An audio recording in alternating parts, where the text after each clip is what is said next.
aí, alunos, tudo bem com vocês? Vamos iniciar mais uma aula de Educação Física? Eu sou a professora Rafaela Pinheiro, estou acompanhando vocês aqui durante esse processo de aprendizado nesse ramo da Educação Física. Vamos então ver o que nós temos na nossa aula? Aula 28, revisão e avaliação. Muito bem, então vem comigo rever os principais pontos abordados dentro desses conteúdos na nossa quarta unidade. Vamos lá.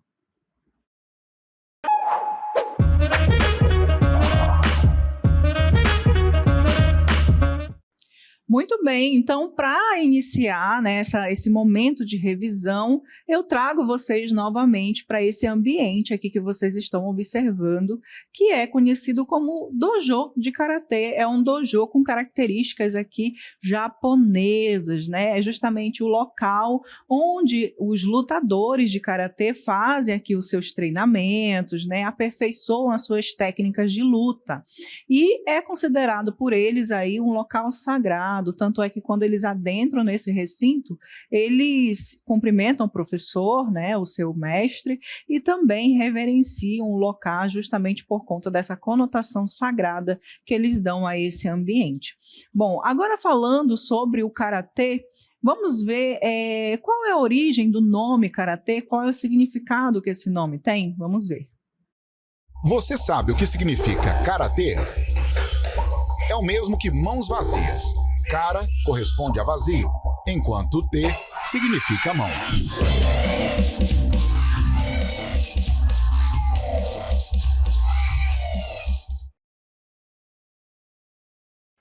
Muito bem, então aí vocês puderam observar, né, que o karatê ele significa mãos vazias, né, justamente por conta do contexto histórico em que ele foi criado, originado, né? Então é a luta ali sem armas, utilizando apenas o seu corpo, ou seja, mãos vazias. Vamos então ver aqui um pouco da história, relembrar um pouco da história do karatê.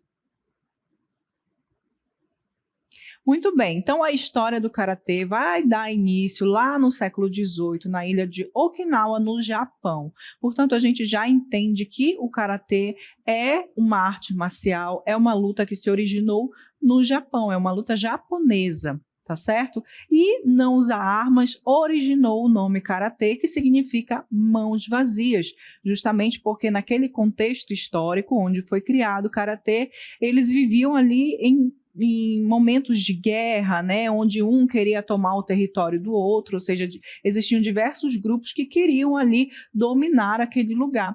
E por isso eles viviam guerreando entre si. E aí um deles se levantou com a estratégia de sair conquistando todos esses territórios e todos esses grupos, e ele conseguiu esse feito que tinha o objetivo de unificar aquele país, né, de tornar todo mundo ali pacífico, né, sem guerras. E para que isso não acontecesse novamente, ele proibiu então o uso de armas.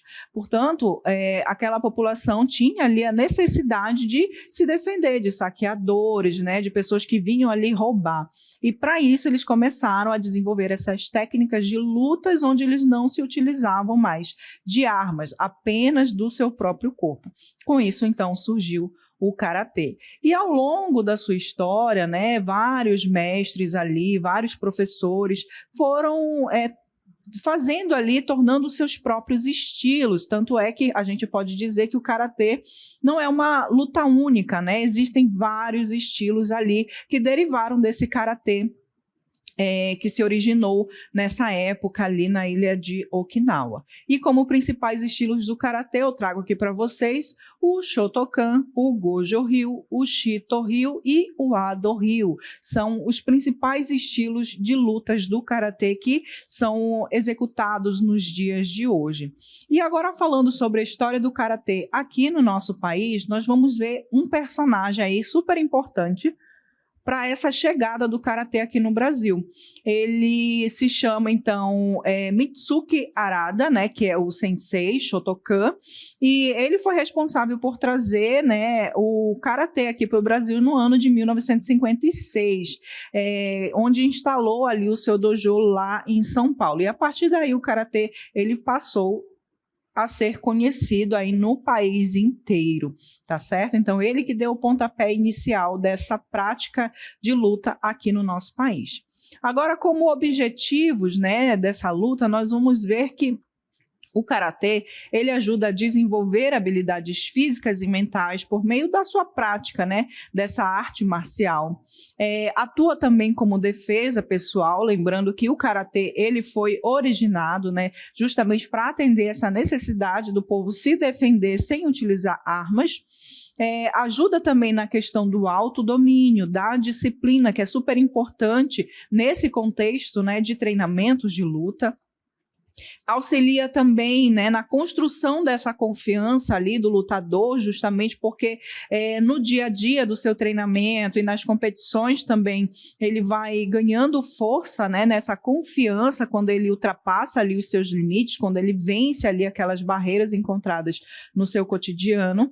E também trabalha o respeito mútuo entre os participantes, justamente porque dentro desse universo das lutas, os lutadores, né, eles têm um nível hierárquico que vocês vão passar a conhecer daqui a pouco, né, conhecer não, relembrar daqui a pouco esse nível hierárquico dentro aqui do karatê. Então, para isso, obviamente, precisa ter esse respeito entre quem está no nível acima e também quem está no nível abaixo.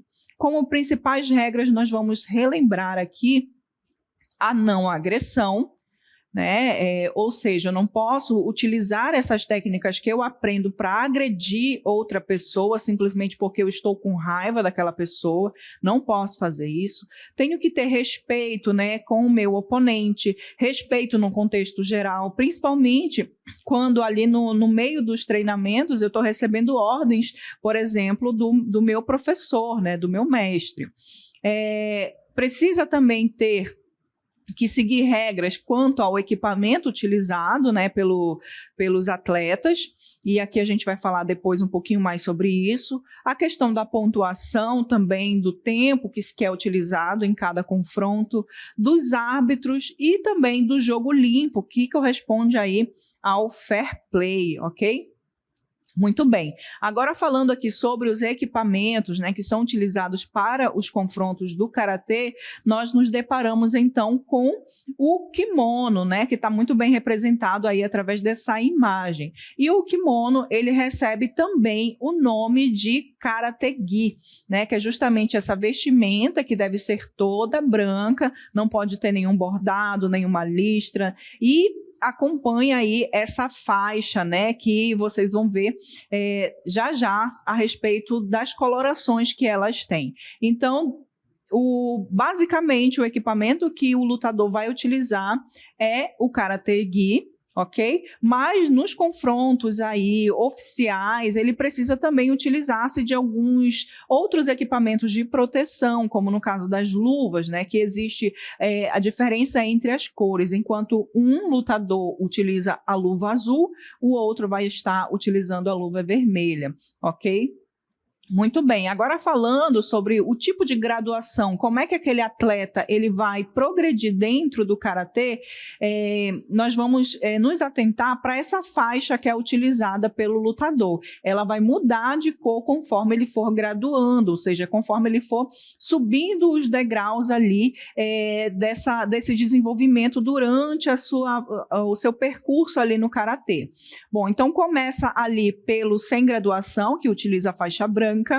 A faixa amarela corresponde ao 6º kyu, a faixa vermelha ao 5º kyu, faixa laranja ao 4º kyu, faixa verde, 3º kyu, faixa roxa ou violeta, o 2º kyu, faixa marrom, 1º kyu, e faixa preta, que é ali o topo, né, onde o atleta pode chegar, que corresponde ali ao 1º dan.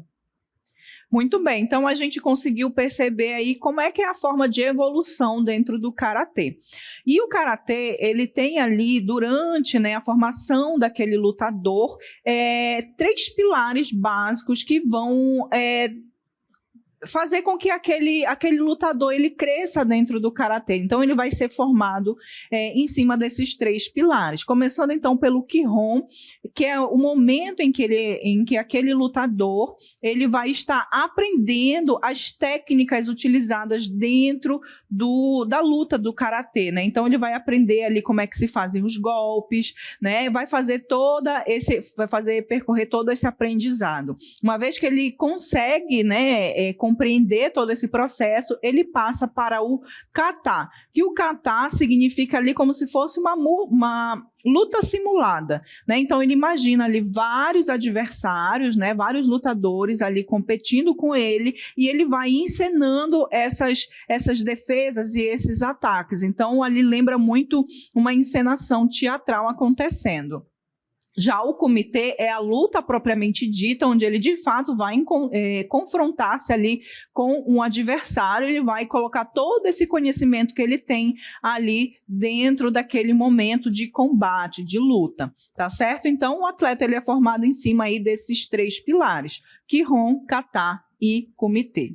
E por falar em lutas, vamos relembrar aqui que no universo das lutas é possível se deparar com 3 diferentes terminologias, sejam elas lutas, artes marciais e esportes de combate. Então aqui a gente vai ver a diferença de cada nomenclatura, que parece ser a mesma coisa, mas não é. Quando a gente está falando de lutas, a gente pode pensar como um jogo cujo alvo é o próprio adversário.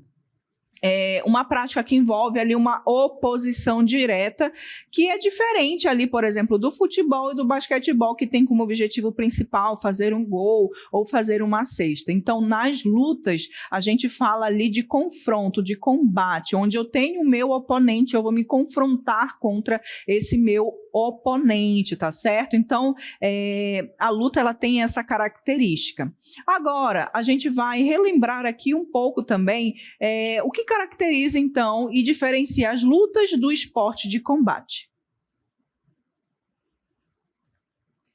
Bom, antes de falar sobre os esportes de combate, vamos abordar aqui um pouco sobre as artes marciais, né? O que vai diferenciar as lutas das artes marciais? Bom, a palavra marcial, ela vem ali do deus da guerra, que é Marte, né? Então, por isso, artes marciais. E ela tem ali essa conotação de arte da guerra, ou seja, são consideradas artes marciais essas lutas, esses confrontos que se originaram num contexto de guerra, que eram utilizados ali justamente para a situação de defesa e ataque, num momento em que aquele povo ele não tinha ali como se defender, por exemplo, utilizando as armas que nós temos hoje. Então, sendo assim, são consideradas artes marciais aquelas modalidades cuja criação tem uma finalidade bélica, ou seja, de guerra. Naturalmente, com a criação das armas de fogo, né, a gente vai ver aí que o uso, né, desses sistemas de luta corporal na guerra foi se tornando cada vez mais obsoleto, né, foi ficando ali no passado, mas essas modalidades ainda hoje em dia são chamadas de artes marciais. Então, quando eu falo de artes marciais, eu estou falando dessas lutas que foram criadas num contexto de guerra, no momento em que a humanidade não tinha ali tantos artefatos bélicos para serem utilizados, tá bom? Agora vamos então relembrar aí sobre os esportes de combate. Bom, então a gente já viu que as lutas significa esse confronto direto que eu tenho com o meu oponente. Artes marciais são aquelas lutas que foram originadas num contexto de guerra. E esportes de combate, a gente já vai entender que ao longo dos anos, várias modalidades esportivas, elas começaram a influenciar a sociedade e a competição entre as pessoas passou a ser mais valorizada. Então, com essa valorização, né, das práticas corporais esportivas, as diferentes modalidades de lutas elas tiveram a necessidade de se esportivizar para que dessa forma a arte pudesse ganhar mais adeptos e sobreviver ao longo do tempo. Então, dessa forma, foram criados torneios com regras bem definidas, visando atrair então um público cada vez maior. E as lutas, né, que passaram por esse processo são chamadas de esportes de combate. Ou seja, quando eu tenho ali um contexto de luta, né, que foi ganhando uma mídia, que foi criando-se regras e campeonatos, né, e torneios específicos para esse tipo de luta, a gente passa a considerá-las esportes de combate, ok? Agora, sobre os movimentos que são utilizados na luta, vamos relembrar aqui que esses movimentos eles podem ser a curta, média e longa distância, né, onde na curta eu tenho a questão do agarramento do adversário, como eu mostrei aí para vocês no Aikido. A média distância tem o toque em direção ao adversário, né, podendo ser em pontos específicos do corpo, com o objetivo ali de marcar pontos, como eu mostrei para vocês aí no Taekwondo. E a longa distância, né, vai utilizar algum implemento, né, como no caso da esgrima, que vai utilizar ali o sabre ou a espada, tá certo? Bom, muito bem. Agora, falando sobre os estilos de luta, nós vamos relembrar aqui que a Federação Internacional de Lutas estabeleceu 6 estilos internacionais que se referem ao nome de luta de praia, luta livre, de combate greco-romana, corpo a corpo e sambo. Então, vamos relembrar aqui esses estilos. Na luta de praia, vai ser uma adaptação da luta greco-romana, que tirou ali, né, daquele ambiente mais fechado para as areias, onde o objetivo dessa luta é derrubar esse adversário ali no chão. E no caso da luta de praia, ele pode utilizar-se de golpes tanto dos membros superiores quanto dos inferiores. Passando então para a próxima, nós vamos falar sobre a luta livre, né? Então, a luta livre é conhecido internacionalmente como freestyle wrestling, né, onde o atleta ele precisa derrubar também esse oponente ali no tatame para vencer esse combate, né? Passando para a próxima, nós vamos ver a luta de combate, né, que é onde a gente se depara aqui com as artes marciais misturadas, onde vai utilizar-se ali de vários estilos de luta, dependendo de qual luta aquele lutador é mais forte, né, ele pratica mais. E essas disputas são realizadas com movimentos em pé e também levando essa luta para o solo. Ok?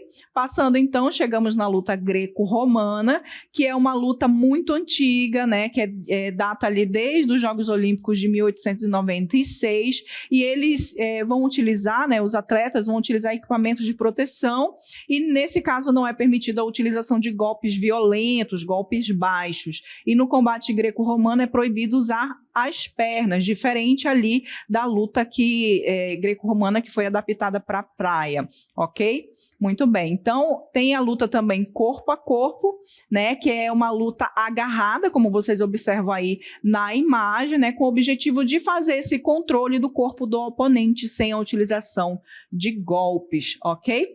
Muito bem. Temos, por fim, o sambo, que é uma luta que foi feita ali, que foi originada ali na União Soviética no século XX e vai fazer um mix ali de elementos da luta livre e do judô. E as disputas são realizadas por 2 atletas que vão utilizar esses uniformes que vocês observam na imagem, chamado de kurtka ou sambovika, ok?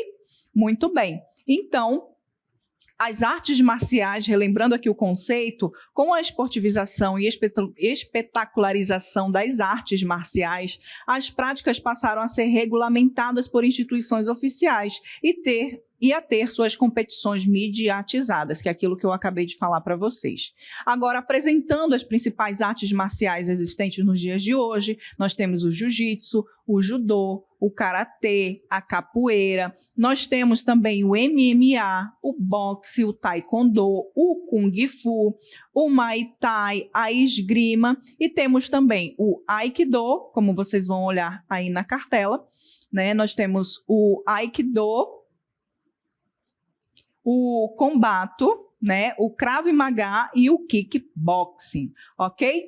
Agora, entrando no outro assunto, saindo do assunto das lutas, nós vamos passar para as práticas corporais de aventura na natureza, que tem essa característica de explorar as incertezas que o ambiente físico cria para o praticante na geração da vertigem e do risco controlado. E essas práticas, elas podem ser feitas, né, em ambiente terrestre, né, como no caso da escalada, do rapel, no ambiente aéreo, como no caso da asa delta, do balonismo e também ali do paraquedismo, por exemplo. O aquático, através da canoagem, do mergulho, do SUP. Então, vamos relembrar aqui um pouco sobre essas práticas, né? Começando, então, pelo meio terrestre, através do arvorismo. Lembrando que o arvorismo ele pode ser classificado em duas modalidades, que é o contemplativo, onde ele vai atravessar essas passarelas, contemplando ali, né, o que está ao seu redor, e o acrobático, onde essas passarelas elas vão ser um pouco mais dificultadas ali a sua travessia, para que ele trabalhe o seu equilíbrio e coordenação, ok? Então, observem bem a imagem. Agora a gente vai falar sobre a escalada, que consiste justamente em escalar essas paredes rochosas, como vocês estão observando, e ela pode ser feita na escalada livre, né, quando ela utiliza-se menos elementos durante a sua escalada, e também tem ali a escalada que é feita com a utilização de mais equipamentos de segurança, ok? Temos o montanismo, que é essa prática aí de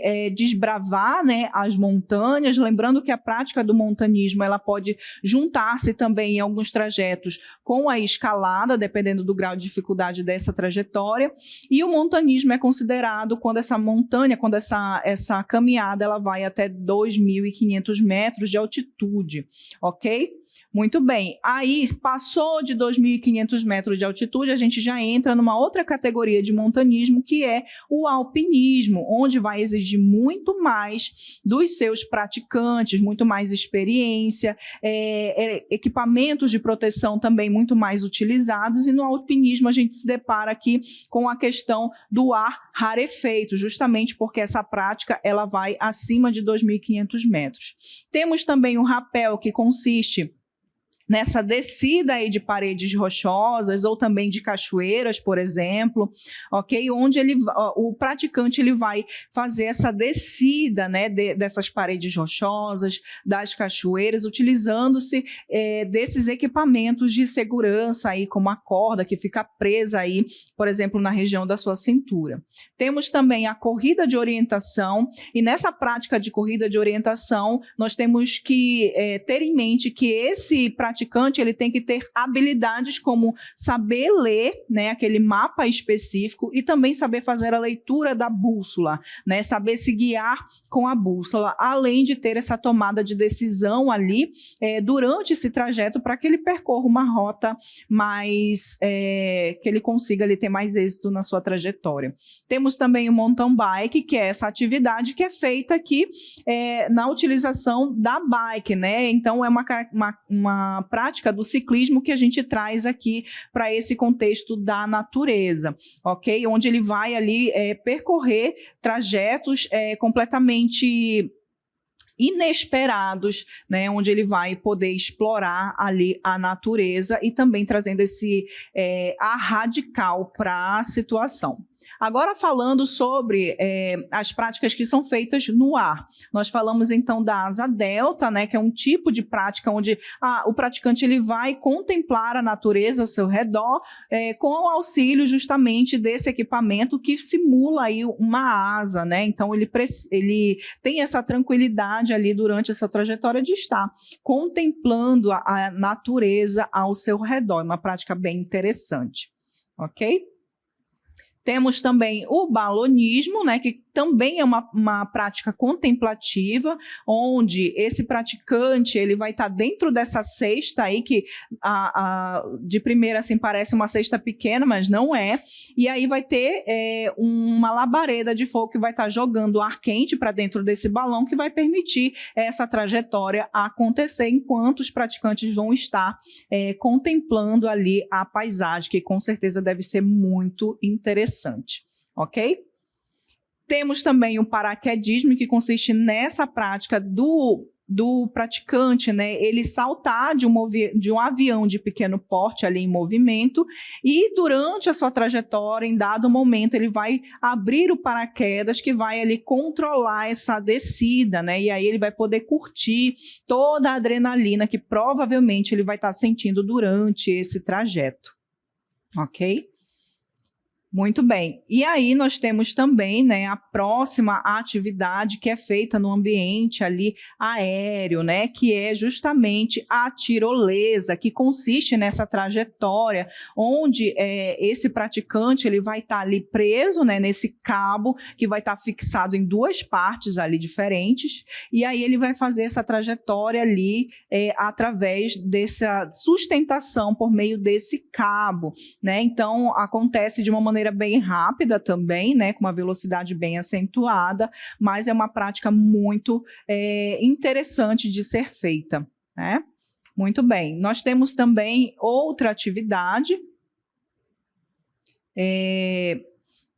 que a gente pode fazer, que não trouxe aqui para vocês para relembrar, que é o bungee jump, né? Que é aquela descida ali de uma plataforma onde a pessoa cai em queda livre, né? Presa, obviamente, por um implemento de segurança, que é uma corda elástica que vai tirar o impacto ali dessa descida, ok? É uma prática que pode ser considerada tanto, né, a prática terrestre quanto aéreo, mas a gente classificou ela aqui, segundo algumas literaturas, como esporte terrestre, justamente porque ela inicia a sua trajetória num plano terrestre, através daquela plataforma, e só então ela passa para a parte aérea, quando ela pula, né, em queda livre. Tá certo? Então, relembrados aqui os principais pontos, né, abordados dentro dessa unidade, eu desejo a vocês ótimos estudos e a gente se encontra.